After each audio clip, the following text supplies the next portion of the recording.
நமக்கு ஏன் இவ்வளோ கஷ்டம் வருது அப்படின்னு சொல்லி எல்லாருக்குள்ளே ஒரு கேள்வி இருக்கும்.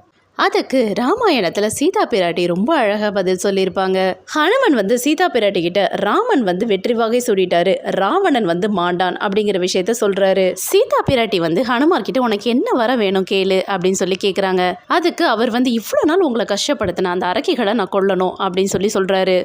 ஆனா சீதா பிராட்டியோ அதெல்லாம் ஒண்ணு வேண்டாம் ஹனுமான், எனக்கு கிடைச்ச துன்பத்துக்கு காரணம் நான் பண்ண ஒரு பாவத்தினாலதான் வந்தது அப்படின்னு சொல்லி சொல்றாங்க. நாங்க காட்டுல இருக்கும் போது மாரீச்சன் அப்படிங்கிற மாயாவி தங்கமானா வந்தான். அதை ராமர் பிடிக்கிறதுக்காக போனாரு. அப்போ ஒரு அபாய குரல் கேக்குது, லக்ஷ்மணா என்னை காப்பாத்து அப்படின்னு சொல்லிட்டு. உடனே நான் லக்ஷ்மணனை உங்க அண்ணன் ஆபத்துல இருக்காங்க, நீ போய் காப்பாத்து அப்படின்னு சொல்லி சொன்னேன். நம்ம அண்ணன் ஆபத்துலாம் சிக்க மாட்டாரு, நீ இதுல ஏதோ ஒரு சூழ்ச்சி இருக்கு அப்படின்னு சொன்னாரு.